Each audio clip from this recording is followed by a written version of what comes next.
This podcast is for mature audiences only. Listener discretion is advised. Welcome back to From Crime to Crime. Hey, buddy. How's it going? Not too bad. I have great news. I'm actually a full-time podcaster now. Because you lost your job. Yeah, exactly. So now this is how we do it. So this is how I make my money. Perfect. Too bad we don't make any money. If you guys could leave us a 5-star rate and review, that'd be super helpful. Because Grant has to take this pretty serious now. I'm laser focused on this now because I'm a full-time podcaster. So perfect. Now that everybody knows that I'm a bum, let's jump into this and get going. So what's this week's episode? You're not a bum. You're a full-time podcaster. I like that better. Yeah. All right. So on this week's episode, we are going all the way back to February 7th of 1992. 1992. Billy Ray Cyrus is on the airwaves. Good guess, but no. No? Oh, I really thought it was Achy Breaky Heart. Nope. John Michael Montgomery. No. All right. Last shot. Tracy Lawrence. Ooh, Tracy Lawrence was number one the week before this. Oh, man. I know. I was like, oh, Grant would have loved that.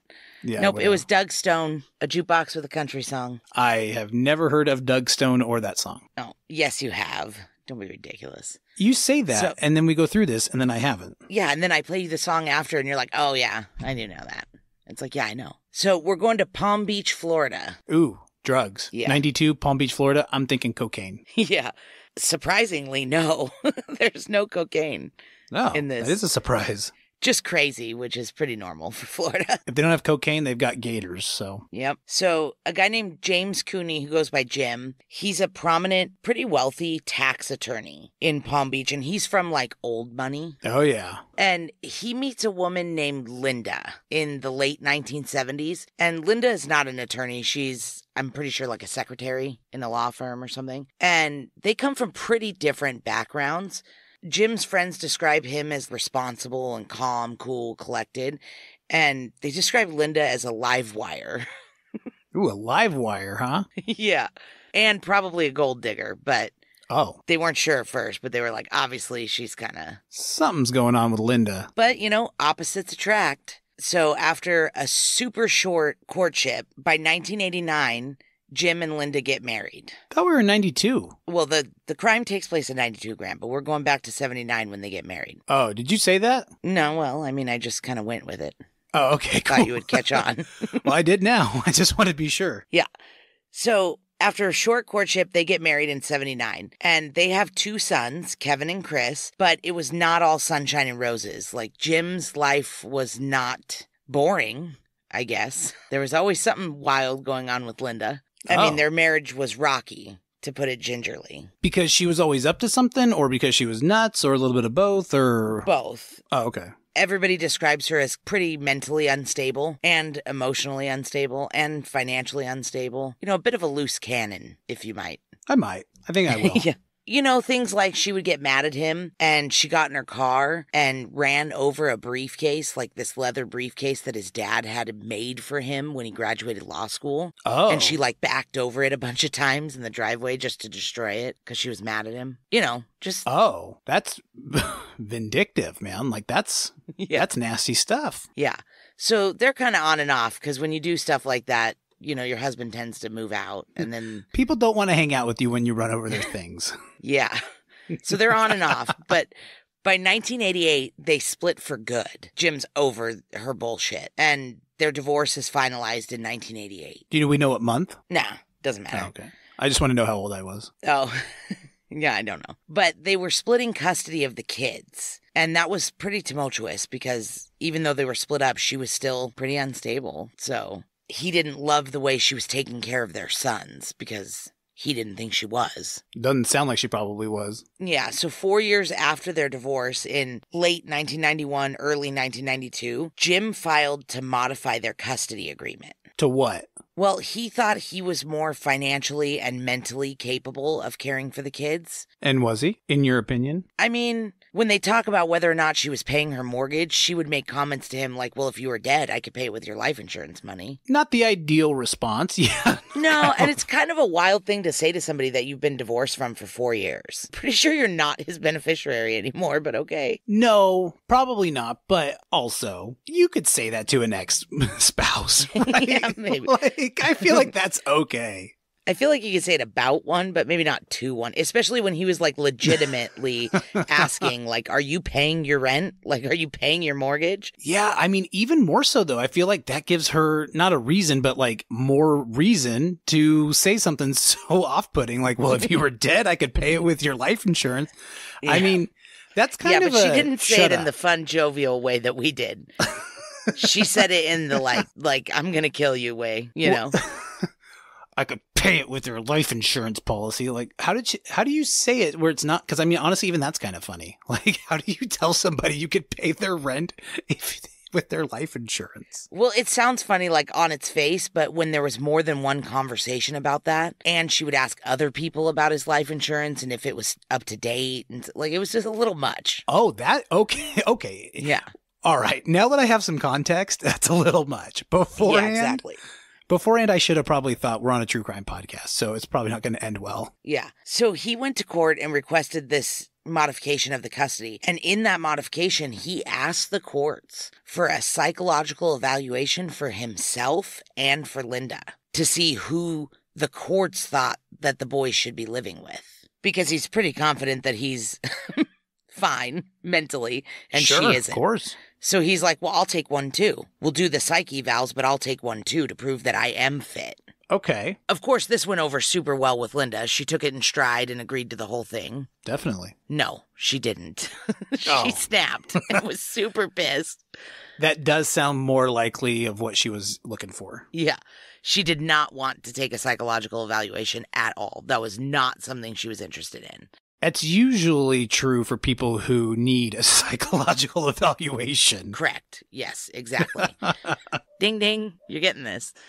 So now the tension and the fighting is reaching a fever pitch in their relationship. And on Friday, February 7th, 1992, he was supposed to pick his kids up from Linda's house for the weekend. And usually he would pull up in the driveway and probably honk or whatever, and the kids would come out and they would leave to try to limit the interaction between him and Linda because it always would get volatile. So he didn't go into her house. He wouldn't go up to the door. It was their routine for him to just pull up, get the kids, and leave. Yeah, it seems like a safer thing for everybody, right? The kids don't have to see them fight. They don't have to get their anger up. Yeah, that makes sense. But this night took a totally different route. A little while later, a 911 call comes in from their son, Kevin, who is about 9. Oh, man. Yeah, and on the 911 call, Kevin tells the operator that there's been a shooting and they got to get there right away. So when the cops get there, they find Jim on the floor with 3 gunshot wounds and a knife in his hand inside Linda's house. Okay. 3 gunshot wounds to him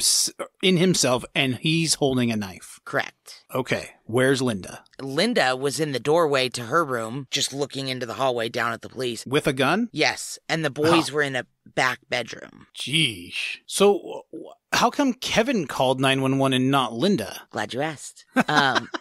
Because Linda called her lawyer before she called 911. That's suspicious. Mm-hmm. Yeah. So she shot somebody and then called her lawyer before calling anybody else. Yes. And instead, her 9-year-old son called 911. Did he have to wait for her to get off the line? Because they were sharing one landline at this point, right? Like, yeah, I'm not sure how that happened, but oh, yeah. Gosh. So in Linda's version of what happened that night, she says that Jim came into her house and attacked her with a knife. So in self-defense, she shot him 3 times with a .357 Magnum. Oh, wow. That's a big gun. Or at least a big round. It's a big gun, yeah. This story, though, went nowhere with his friends and family and people that knew them because everybody said there is not a chance in hell that Jim would ever attack her. Besides just not being that kind of a guy, he had plenty of reasons in the past to want to kill Linda, and he never had. So why would he try to now after they've been divorced for 4 years and he was literally winning the custody battle? Why would he attack her now?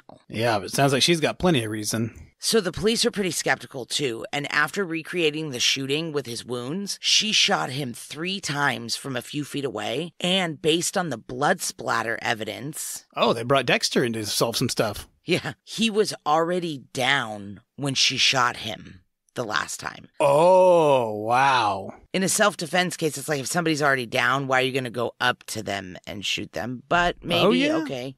You're just making sure, I don't know. But there's other things that were really majorly wrong with this crime scene. There was a glass door inside the house that was broken by one of the bullets. So there was shattered glass all over the floor. And when his body and clothing were inspected, he had shards of that broken glass on the front and the back of his clothing. Oh, the front and the back. Which means she rolled him over after he was on the ground. Oh, so he's already on the ground from the first 3. She rolls him over to shoot him again, or rolls him over after she shot him on the ground? We don't know. We just know that she rolled him over. Okay.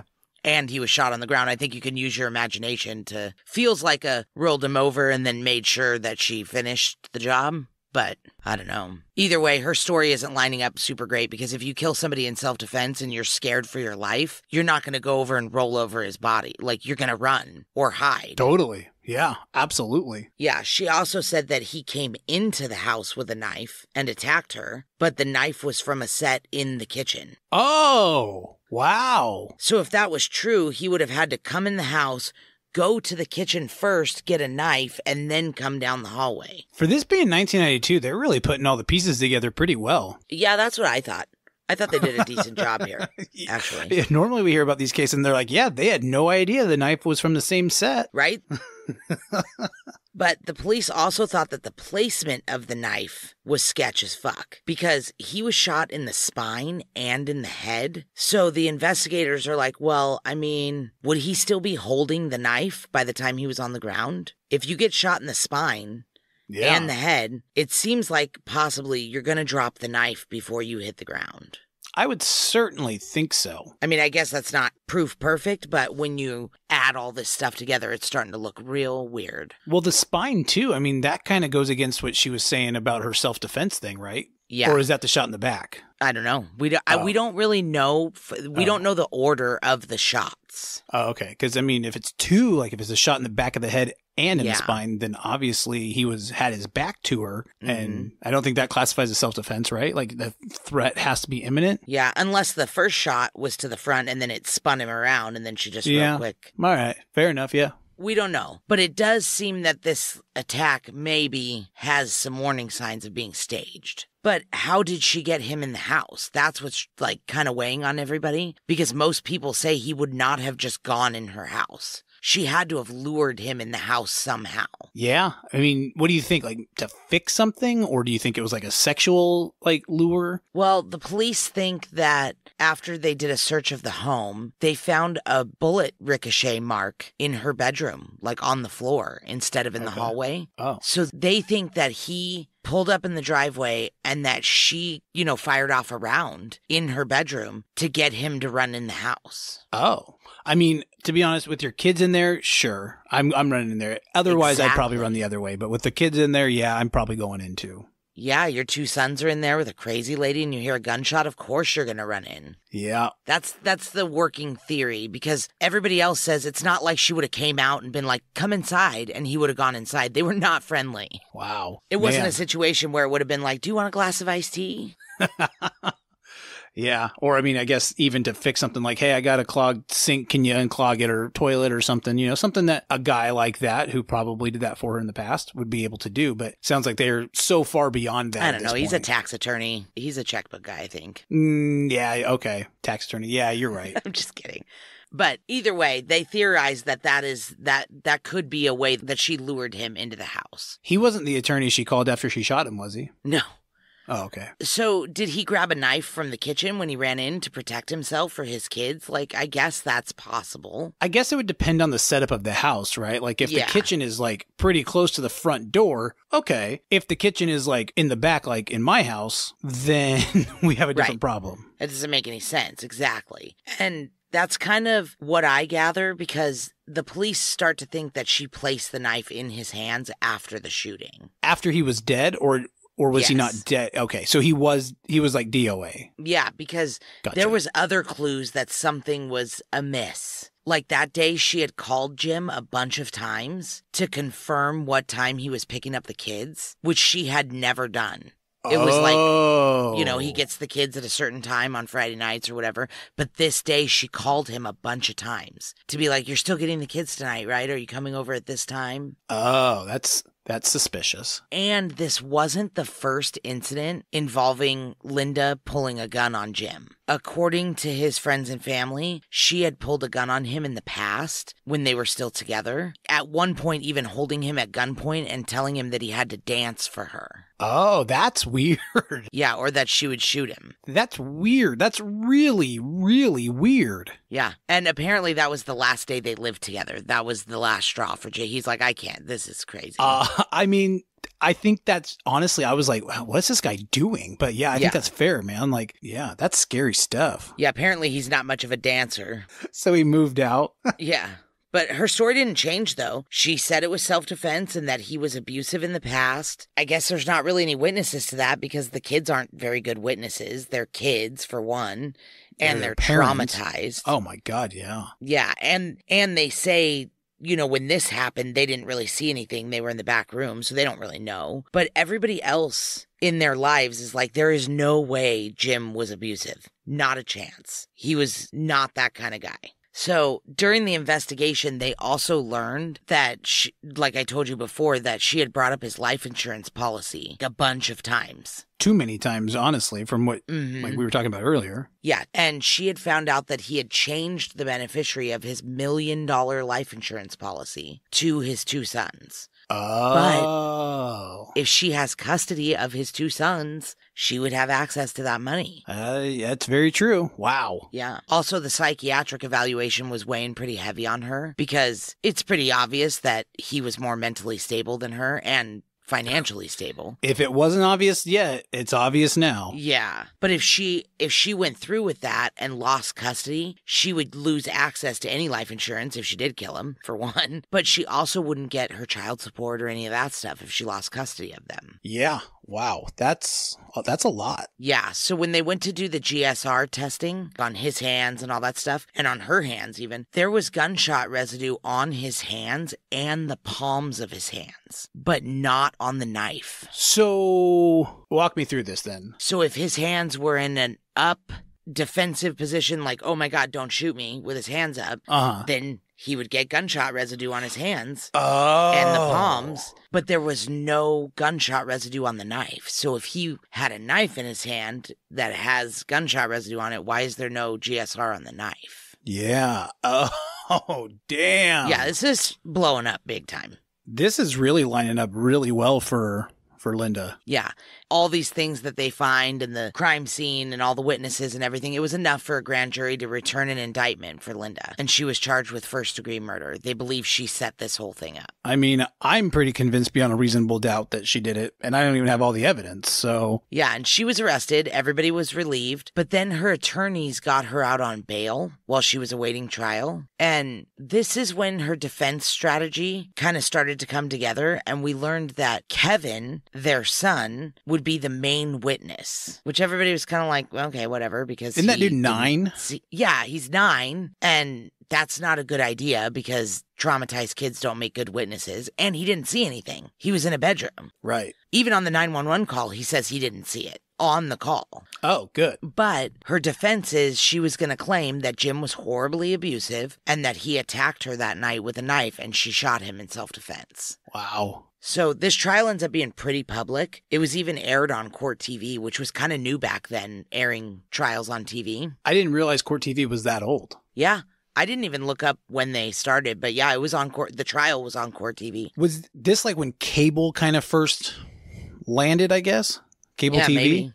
I don't know. I don't know the history of cable TV, Grant. That's not my wheelhouse. Sometimes you know a lot about random things. I know, so but I should at least ask. You should do a trivia night or something. You know a lot of random stuff. We just did trivia night last night. Oh, I didn't. I wasn't invited, but we live in different states, so I'll forgive it. Yeah. So anyway, during this trial that was aired publicly, Kevin's 911 call was played. And like I said, he didn't say anything about his dad attacking his mom in the call, just that there had been a shooting. So again... Oh, he doesn't even say his mom did it. No. And in general, kids are not good witnesses because they're super easily influenced. Like when you're prepping a kid for trial, you could be like, you know, your mom will go to jail if you say this. Oh, yeah. And then they won't, Oh, yeah. You know what I mean? So all the experts and all the witnesses testified about there being no evidence of an attack. No GSR on the knife being in his hand still, no history of him being violent, the position of his body when he was shot didn't line up with